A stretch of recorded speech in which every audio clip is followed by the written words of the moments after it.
Welcome, everybody. I hope everyone's having a great day today. We're going to jump into Bitcoin and we're going to go over this price chart. We're going to go deep into these charts all the way back to 2013 and 2017 and compare them with the cycle that's happening or playing out in 2021.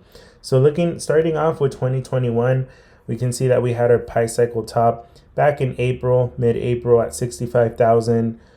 We came all the way down to create our bottom here, which was a strong support line. We can see that we tested it back in the beginning of 2021 when we created our first wave. We came back down to retest this support line. Since then, we moved up and we got rejected on the 0.702. We did have a large correction yesterday, which is starting to recover today now. But we found support on that 111 moving average.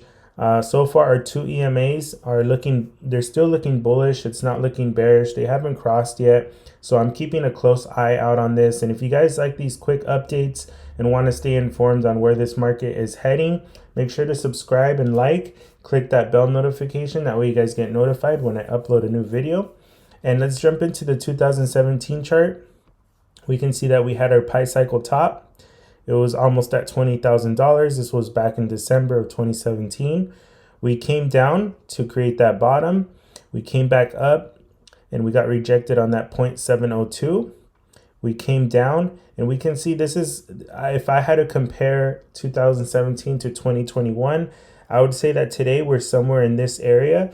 We had a large correction. We found support on the 111 MA and we came back up.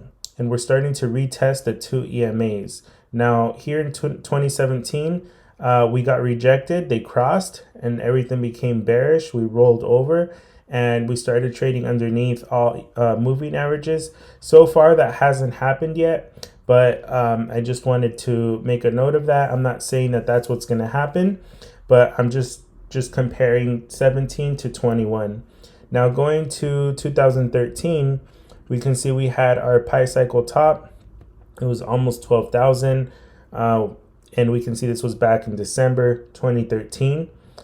We came down to create our bottom.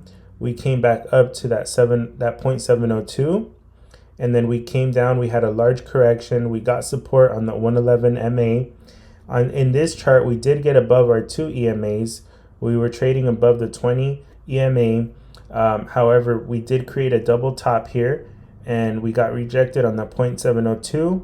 We traded sideways, consolidating, and we can see that this was our bearish cross right here. Our 20 and our 55 crossed, and that just indicated that everything was going to roll over, which it did.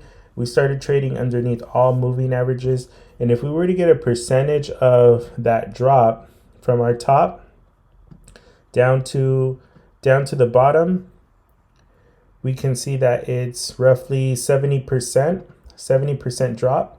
Now, if we go back to 2017 and get our measuring tool and apply the same thing, we can see that's a 70% drop. So now if we go back to 2021 and we were to apply the same percentage to our charts from our top to the bottom, that would bring us down roughly to $20,000. Now, I'm not saying that Bitcoin's going down to 20. I just wanted to share with everyone a little piece of history and just give you guys a macro perspective on these charts. It's very important to zoom out and you get a lot more details and a lot more info. And I just wanted to share all of this with you guys and have it documented for future reference. So I do believe that if we were to lose support or these two EMAs were to cross, we could possibly come back down to this $36,400 level, which is the same support line that we used when we created this first wave before getting rejected on this 0.702. And if we fail to hold support on this support line, we can come back down to retest the 28,000 support line that we were testing several times back from May to June or July. And if we fail to hold that, then I believe we will come back down to that $20,000 support level. But I just wanted to share this with you guys just so that you guys can stay informed on how these charts played out in these two previous cycles. And if you like this content, please make sure to subscribe, like, share this video. Thank you guys so much for your support. And with that being said, I'll see you guys in the next one.